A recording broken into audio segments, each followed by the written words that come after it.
Welcome back दोस्तों। आज हम लोग इंग्लिश में सिनोनिम्स, एंटोनिम्स और इडियम्स देखेंगे। ये एक ऐसा पार्ट है जो एसएससी के किसी भी एग्जाम में भर भर कर पूछा जाता है। क्वेश्चंस इनसे आएंगे ही। और हम लोग सबसे अच्छी बात यह है कि हम लोग प्रीवियस ईयर क्वेश्चन इसमें हम लोगों ने उठाया है। एक क्वेश्चन प्रैक्टिस करोगे, उसमें 4 ऑप्शंस है। उन 4 ऑप्शन से 4 और क्वेश्चंस तैयार हो सकते हैं। तो सिर्फ हमें आंसर पे नहीं ध्यान देना है, हमें इनके ऑप्शंस पे भी ध्यान देना है। और एक चीज ध्यान रखना आप लोग कि ये एब्स्ट्रैक्ट मीनिंग वाली क्लास है, तो थोड़ा आपको बोरिंग लग सकता है, लेकिन आप इसमें अपना अटेंशन बनाए रखना, क्योंकि ये वो चैप्टर है जिससे आप श्योर शॉट नंबर स्कोर कर सकते हो। अगर आपको मीनिंग पता है तो आप with in a second answer choose करोगे और आगे बढ़ोगे। आपको कॉम्प्रिहेंशन बनाने के लिए समय मिल जाएगा। आपको डायरेक्ट इनडायरेक्ट स्पीच में रूल्स को अप्लाई करने का समय मिलेगा। एक्टिव पैसिव के लिए आपका समय सेव होगा इससे। तो आप उन सब जगह पे समय को अपना यूटिलाइज कर सकते हो। तो इडियम्स, फ्रेजेस और वर्ड पावर मजबूत रखो। अगर मजबूत नहीं रहेगी, वहां पे आपको गेस करना भी थोड़ा मुश्किल हो जाएगा। आता है तो ही आप मार पाओगे। तो इसलिए इन सब चीजों पे ध्यान दो। आपका श्योर शॉट इसमें से 100 आउट ऑफ 100, मतलब 100% इस सेक्शन से आप स्कोर कर सकते हो। बहुत टफ नहीं होता है, लेकिन रिग्रेस प्रैक्टिस की इसमें जरूरत होती है। क्लासेस को रिवाइज भी करना, एग्जाम के पहले भी देखना। फर्स्ट क्वेश्चन, अभी जो सीरीज चल रहा है वो सिनोनिम्स का चल रहा है। 5 क्वेश्चन सिनोनिम्स से उठाएंगे, 5 एंटोनिम्स से, उसके बाद फिर इडियम्स देखेंगे। तो अभी जो पहले 5 क्वेश्चंस रहेंगे वो सिनोनिम्स के रहेंगे। ये हम लोगों ने पहले क्लासेस में भी कर रखा है। Select the most appropriate synonym of the given word hind. Hind मैंने बताया आप लोगों को कि हाइंड मतलब होता है पीछे का पार्ट, फोर मतलब होता है आगे का part. Hind limb, four limb होता है। कुत्तों में जो पीछे के पांव होते हैं उनको कहते हैं हाइंड लिम्ब। जो आगे के दो पांव होते हैं उनको क्या कहते हैं? Four limbs. ह्यूमन बीइंग का फोर लिम्ब्स हैंड में डेवलप हो चुका है और हाइंड लिम्ब्स लेग्स में डेवलप हो चुका है। तो हाइंड का मतलब होता है पीछे का part, back part, rear part. तो मीनिंग होगा क्या? रियर। फोर आगे का हो गया।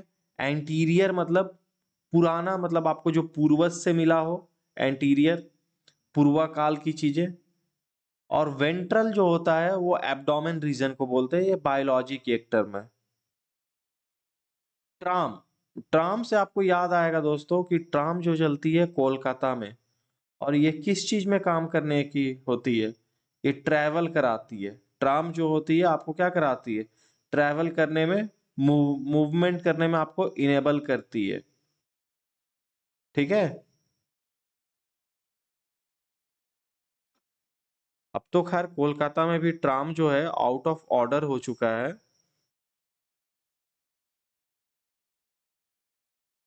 अब वहां भी आपको जो ट्राम है वो देखने को नहीं मिलेगी।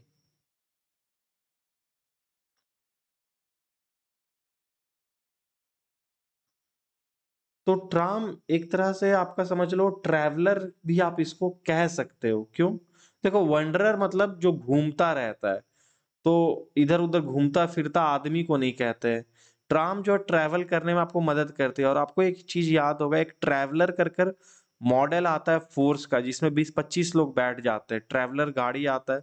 कुंभ के समय में ये काफी फेमस था, लोग ट्रैवलर बुक कर कर जा रहे थे। तो ट्राम का जो मीनिंग रहेगा, ट्रैवलर रहेगा। पिलग्रिम जो धार्मिक यात्रा पे गए हुए हैं, धर्म काम में गए हुए हैं, उनको पिलग्रिम कहते हैं। जो श्रावणी मेला में भक्त जा रहे हैं उनको भी पिलग्रिम कहेंगे। जो हज के यात्री होते हैं उनको भी पिलग्रिम कहते हैं। जो वेटिकन सिटी भी जाते हैं उनको भी, अगर वहां पे मान लो चर्च के पर्पज से जा रहे हैं, तो वो भी पिलग्रिम है। और वो जिस पर्पस को जाते हैं उसको पिलग्रिमेज कहते हैं। Select the most appropriate synonym of the given word. Quixotic. Quixotic का मतलब क्या होता है? जो अनरियलिस्टिक हो, जो इमेजिनरी हो, रियलिटी से दूर दूर तक जिसका लेना देना ना हो। जैसे इंटरस्टेलर मूवी थी, वो क्विक्सोटिक मूवी है, इमेजिनरी है, प्योर इमेजिनेशन पे बेस्ड है। द लिटिल स्टुअर्ट, चूहे की कहानी वाली, ये भी क्या है? इमेजिनरी चीज है, तो ये भी क्विक्सोटिक मूवी है। अब देखो क्विक्सोटिक का तो आपको मतलब पता चल गया कि क्या हो गया, इमेजिनरी। तो प्रैक्टिकल तो होगा नहीं, प्रैक्टिकल मतलब जो रियलिस्टिक चीजें होती है। अनयूजुअल, अनयूजुअल मतलब जो यूजुअल ना है, लेकिन अनयूजुअल इमेजिनरी नहीं है, अनयूजुअल है, लेकिन पूरा पूरी इमेजिनरी ये नहीं होता है। चीजें अनयूजुअल हो सकती है, बाढ़ आ गया वो अनयूजुअल है, लेकिन इमेजिनरी चीज नहीं है, तो ये भी इमेजिनरी नहीं हुआ। स्लगिश मतलब जो लेथार्जिक हो, लेजी हो, बहुत धीरे धीरे आगे बढ़े, उसको क्या कहते हैं? स्लगिश कहते हैं, स्लो रहे। तो एक वर्ड बच रहा है फैंसीफुल, तो इसका आंसर फैंसीफुल होगा, और फैंसीफुल का भी मीनिंग क्या होता है? इमेजिनरी। बहुत ही ज्यादा फैंसी होना मतलब इमेजिनरी होना, रियलिटी से कोई लेना देना नहीं है। तो क्विक्सोटिक, इमेजिनरी, फैंसीफुल, यही चीजें होती है इनकी मीनिंग। चार्लेटन। चार्लेटन आप देखो, एक यहाँ पे एक मतलब टोटली आपको एक नया वर्ड लगेगा ये। तो ये वर्ड के चलते मैंने एक सेंटेंस भी दे दिया आपको। ये सेंटेंस क्वेश्चन में नहीं पूछी गई थी एसएससी में, ये बस आप लोगों के रेफरेंस के लिए है। I think the voters will see him as charlatan, he really is, मतलब डिसीटफुल, इम्पोस्टर, मतलब बहरूपिया। बहरूपिया जो होता है ना, उसको कह रहे हैं ये, बहरूपिया है, ओरिजिनल नहीं है, दिखावा करने वाला, आपको बुद्धू बनाने वाला, उसको क्या कहते हैं? चार्लटन, ठग। तो इसमें ठग का क्या है? वर्चुअस मतलब जो अच्छा पर्सन हो, जिसके सोच अच्छे हो, जिसकी वर्च्यू अच्छी हो, रिलीजियस काइंड का भी हो, उसको वर्चुअस कहते हैं। तो वो बहरूपिया तो नहीं हुआ, ओरिजिनल तो बहरूपिया होता नहीं है। सिक्योरिटीज आपको पता है कि स्टॉक मार्केट में सिक्योरिटीज आप वर्ड सुनते हो, जो गारंटी में आप रखते हो, उन सब चीजों को सिक्योरिटीज कहते हैं। तो यहाँ मीनिंग क्या बन रहा है? इम्पोस्टर। इम्पोस्टर, डिसीटफुल, चार्लटन, ये सब क्या है? एक ही वर्ड की अलग अलग क्या है? मीनिंग है।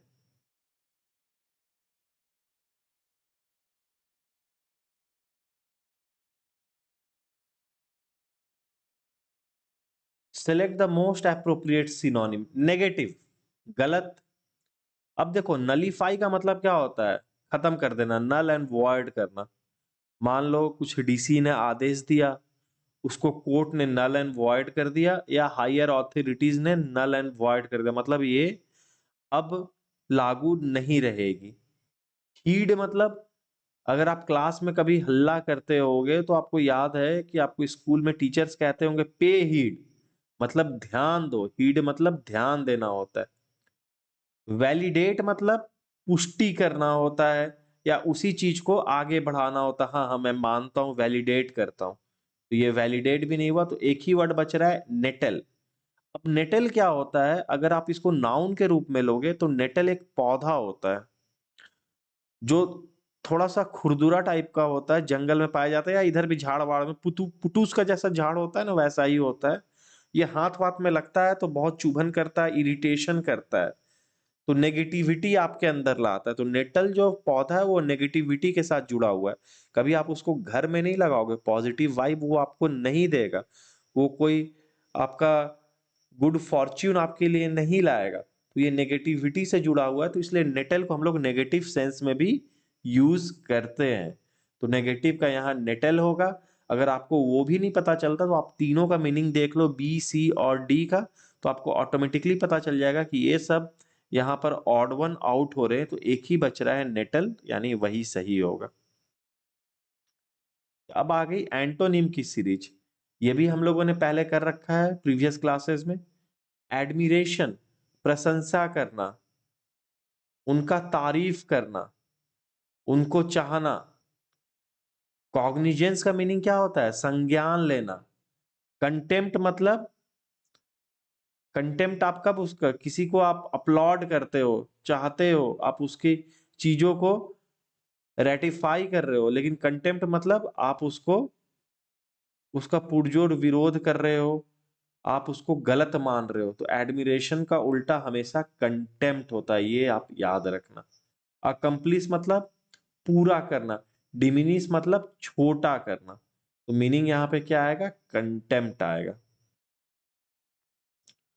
रिलायबल, ये भी हम लोगों ने देख रखा है। रिलायबल का मतलब क्या होता है? ट्रस्ट वर्दी, जिसपे आप ट्रस्ट कर सको।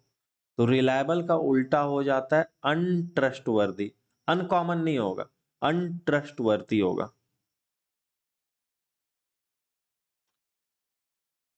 अब आता है एक वर्ड क्यूअर। अब देखो, आप क्यूअर का मीनिंग क्या होता है, ये भी आपको एक नया वर्ड लग रहा है, तो इसलिए सबसे पहले मैंने इसके लिए एक सेंटेंस बना दिया। एसएससी में ये सेंटेंस नहीं पूछी गई थी, लेकिन आपके रेफरेंस के लिए।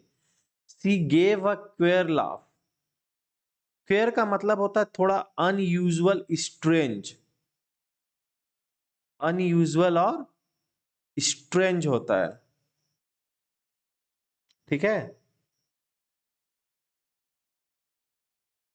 मतलब हंसते तो सब लोग एक ही जैसे है लगभग, खुशी जाहिर करने के लिए। उनमें भी सबका हंसी हा हा हा जैसा हो, वैसा ही चलता हो, लेकिन उसका हंसने का तरीका थोड़ा विचित्र है। मतलब departure from a regular path. Departure from क्या है? रेगुलर पाथ है, स्ट्रेंज है। अब देखो, एबिरेंट का जो मीनिंग होता है, उसके लिए भी मैंने सेंटेंस दे दिया। It reflects the aberrant personality of some American politicians hostile to China's development and becoming powerful. मतलब एबिरेंट मतलब हटकर। ये भी थोड़ा क्या स्ट्रेंज है, मतलब यूएस के लीडर्स की पहले वैसी सोच नहीं होती थी जैसे अब के समय में है। जैसे ट्रंप जो है, चाइना को कॉम्पिटिटर के रूप में देखते। पहले के यूएस के लीडर्स जो थे, वो अपने आप को महान ही समझते थे। उनका कोई कॉम्पिटिटर वर्ल्ड में नहीं था। They were simply superior, that was their only thinking. But now they are thinking of other countries as well. They take them as challenge, ठीक है। तो वो क्या है? रेगुलर चीज से डिपार्चर है। तो क्यूअर और एबिरेंट क्या है? लगभग सेम मीनिंग का है। दोनों क्या हो रहा है? अनयूजुअल हो रहा है। तो क्यूअर अनयूजुअल हो गया, एबिरेंट अनयूजुअल हो गया, ऑड भी अनयूजुअल हो गया, एबनॉर्मल भी अनयूजुअल हो गया। तो उल्टा एक क्या बच रहा है? ऑर्डिनरी। सही आंसर क्या होगा? ऑर्डिनरी। ऑर्डिनरी मतलब सामान्य। ऑर्डिनरी मतलब चालू सामान मत समझो आप, ऑर्डिनरी मतलब सामान्य भी होता है। ऑर्डिनरी पर्सन, सामान्य व्यक्ति, कॉमन आदमी। चौथा क्वेश्चन देखो, डेबिलिटेट। डेबिलिटेट देखो, इसका आपको क्या देखना है? एंटोनिम देखना है, ठीक है। तो अब आप यहां पे देखो कि इसके लिए भी मैंने सेंटेंस दे रखा है कि आप उससे better appreciation of the facts कर पाओ। The troops were severely debilitated by hunger and disease. यानी कि आपको दिख रहा है कि ये नेगेटिव सेंस का है। हंगर और डिजीज से क्या होता है? आदमी कमजोर पड़ता है। तो डेबिलिटेट का मतलब होता है किसी को कमजोर करना, ताकत कम करना। डिवाइड एंड रूल में भी आप क्या करते हो? डेबिलिटेट करते हो, कमजोर करते हो। तो डेबिलिटेट का मीनिंग क्या हो गया? कमजोर करना। टू लेसन द पावर, ठीक है। To make someone weaker, either in the abstract sense और इन सम इनडायरेक्ट सेंसेस, ठीक है। इनर वेट का भी मतलब क्या होता है? इनर वेट का भी मतलब वही होता है कि आप उसका एनर्जी कम कर दो। इनर, इनर जो है एनर्जी वर्ड से आए, और वेट जो होता है वो कम करना होता है। तो एनर्जी आप किसी का कम कर दो तो वो इनर वेट होता है। तो ये भी डेबिलिटेट का ही मीनिंग दिख रहा है, सेकंड वन भी। स्ट्रे मतलब जिसका कोई ठिकाना नहीं हो, तो एक तरह से ये भी कमजोर है, या कमजोर नहीं भी है तो कमजोर का उल्टा तो नहीं है, ठीक है। और स्वर्व का आप मीनिंग देखोगे तो इसका मतलब होता है कि डायरेक्शन चेंज कर लेना, मतलब चलते चलते एक ही बैग गाड़ी उधर मुड़ गई इम्बैलेंस होके, या ड्राइवर नया था तो स्टीयरिंग किधर और काट दिया तो वो स्वर्व कर गया। डायरेक्शन एक ही बैग चेंज करना, तो ये तो आउट ऑफ द कॉन्टेक्स्ट हो रहा है, कमजोर से इसका कोई लेना देना नहीं है। रेजुविनेट का मीनिंग होता है ताकत देना, रिवाइटलाइज करना, पुनर्जीवित करना। तो रेजुविनेट इसका अपोजिट मीनिंग होगा, ठीक है।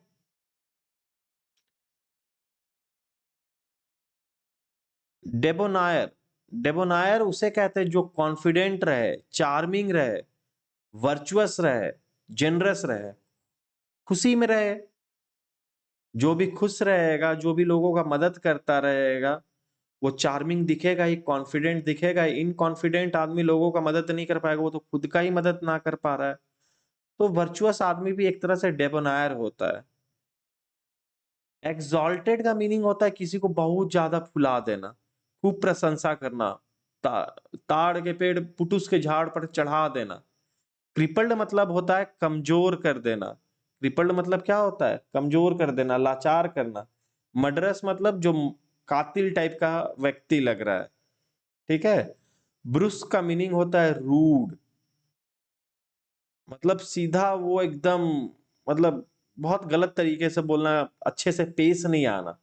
तो देवनार टाइप का जो व्यक्ति होगा वो लोगों से अच्छे से पेश आ रहा है, वो चार्मिंग है, हंसकर बात कर रहा है, वो जेनरस है। लेकिन ब्रुस किस्म के आदमी जो होते हैं वो थोड़े खराब होते हैं, खड़ूस होते हैं, अच्छे से बात नहीं करेंगे, लोगों के मददगार नहीं रहेंगे। तो एंटोनिम क्या हो जाएगा? ब्रुस्क हो जाएगा, ठीक है। देवनार का उल्टा मर्डरस तो नहीं होगा, क्योंकि ये किसी को मर्डर से बचा नहीं रहे हैं या जीवन नहीं दे रहे हैं, तो मर्डरस नहीं होगा। क्रिपल्ड भी कुछ हद तक हो सकता है, लेकिन क्रिपल्ड है कि किसी को कमजोर कर दियो, मार पीट कर पैर वैर तोड़ दियो, वो चल नहीं पा रहा है। तो ऐसा तो नहीं है कि कोई खुशमिजाज आदमी है, अच्छे से बात करे तो उसका उल्टा पैर ही तोड़े। तो ब्रुस्क यहाँ पे सेंस में सही बैठ रहा है। अब आ गया ईडीएम्स का। अब क्या सेक्शन आ गया हमारा? ईडीएम्स का सेक्शन आ गया।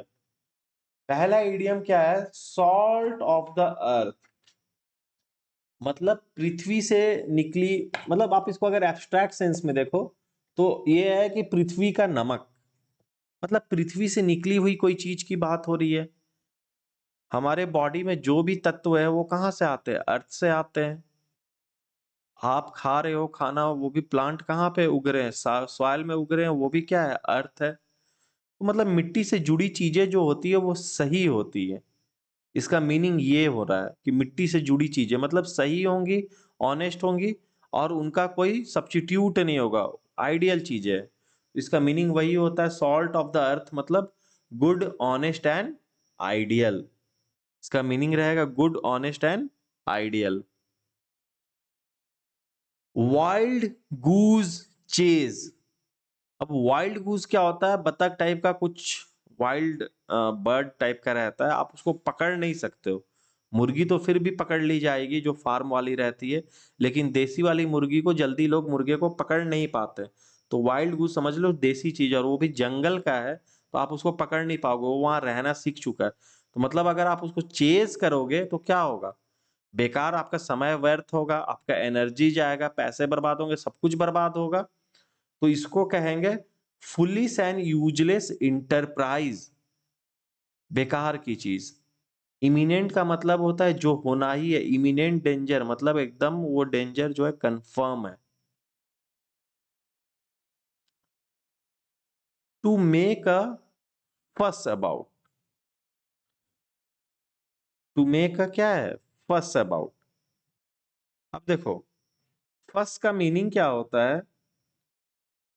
बहुत ज्यादा एनर्जेटिकली बिहेव करना, या बहुत ज्यादा चिंता करना, मतलब बातों का बतंगर टाइप का चीज करना। छोटे छोटे बातों पे भी जो परेशान हो जाते हैं उन्हीं को कहते हैं कि वो फस उस चीज की बना रहे हैं, मतलब जितनी भी बात नहीं है उससे ज्यादा वो परेशान है। तो टू मेक अ फस अबाउट मतलब आप ज्यादा ही एक्टिविटी शो कर रहे हो अपना, या आप ज्यादा ही अटेंशन दे रहे हो किसी भी चीज का। तो इसलिए इसका मीनिंग हो जाएगा an excessive display of attention और एक्टिविटी। आप डरे हुए अभी हो, आप किसी चीज से चिंतित हो तो आप उस पर टेंशन रहते हो, गहन मुद्रा में आप दिखते हो, आपके आंख को, चेहरे को देख के कोई भी समझ जाएगा कि आप कुछ सोच रहे हो। टू गेट विंड ऑफ, ये हम लोग पहले कर चुके हैं। हवा से क्या होती है, बातें आती है, तो इंफॉर्मेशन मिलना। To hear a piece of information, vacuum में साउंड ट्रेवल नहीं करता है, it requires a medium for its propagation and that medium can be solid, liquid और gas. Our ear takes the energy of sound from air. तो अगर get the wind of मतलब हवा को लेना, तो हवा को आप सांस में भी ले रहे हो और आप हवा कान में भी जा रही है, जो वेव्स आ रहे हैं वो हवा के थ्रू ही ट्रेवल होके आ रही है, इसलिए आपको उसका आवाज सुनाई देता है, तो आपको एक इंफॉर्मेशन मिल सकती है। तो to hear a piece of information that someone trying to keep secret, दीवारों के भी कान होते हैं, उसी का ये इंग्लिश फॉर्म है। अ कट अबव मतलब थोड़ी ऊपर की चीज है, मतलब ये सुपीरियरिटी की बात हो रही है, तो ये रैदर सुपीरियर टू, ऊपर है भाई, ये चीज बोलना चाह रहा है। ऑल माइट एंड मेन, तो माइटी शब्द किससे है, ताकत से जुड़ा है, तो ऑल माइट एंड मेन का मतलब क्या है, विथ फुल फोर्स, पूरी ताकत लगा दो। All might and men be applied in this exercise, our army fights with all might and men, full force, जितनी ताकत है सब लगा दी जाती है in a war. Snake in grass, अब स्नेक इन ग्रास, घास अगर बड़ा है तो स्नेक तो दिखता नहीं है, यानी स्नेक आपका क्या है, दुश्मन है। दुश्मन इन द सेंस वो आपको डसेगा तो आप मरोगे ही, आपको हार्म करेगा तो वो दुश्मनी है, तो हिडन एनिमी की बात हो रही है।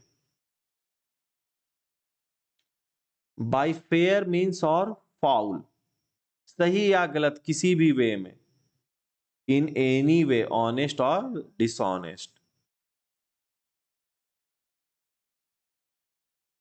पुट अप द शटर्स मतलब शटर गिराओ, गिरते समय, शटर गिरते समय मतलब अंतिम समय में, एट द लास्ट मोमेंट, अंतिम क्षण की बात हो रही है। शटर कब गिरती है, जब पूरी काम हो गई, ऑफिस या दुकान बंद होने की समय है तभी हो रही है, यानी लास्ट मोमेंट की बात हो रही है। ठीक है, तो आज के लिए इतना ही रखते हैं। एक बार आप पीडीएफ भी आप लोगों का ये अपलोड हो जाएगा, आप लोग वो पीडीएफ को भी देख लो, एक बार पढ़ो, समझो, और ये तो ईडीएम से आपको ये दोबारा देखने की जरूरत नहीं है, आप एक बार में ही समझ जाओगे। वर्ड मीनिंग्स में जहां भी डिफिकल्टीज थी वहां मैंने सेंटेंस को यूज कर दिया ताकि आपको बेटर मीनिंग पता चल सके, आप ज्यादा उसमें अपनी इंसाइट लगा सको। ठीक है, आज के लिए चलो इतना ही रखते हैं, जल्द मिलेंगे फिर नई क्लास के साथ। उसमें या तो हम लोग प्रीवियस ईयर क्वेश्चंस करेंगे, नहीं तो फिर ये मीनिंग्स की डिस्कशन करेंगे, लेकिन जो भी रहेगा हमारा in line with syllabus of SSC रहेगा, और उसके लिए हम लोग सबसे बेटर वे है कि हम लोग प्रीवियस ईयर क्वेश्चन को ही प्रैक्टिस करें, उसी में से क्वेश्चंस घूम के आती है। ठीक है, थैंक यू।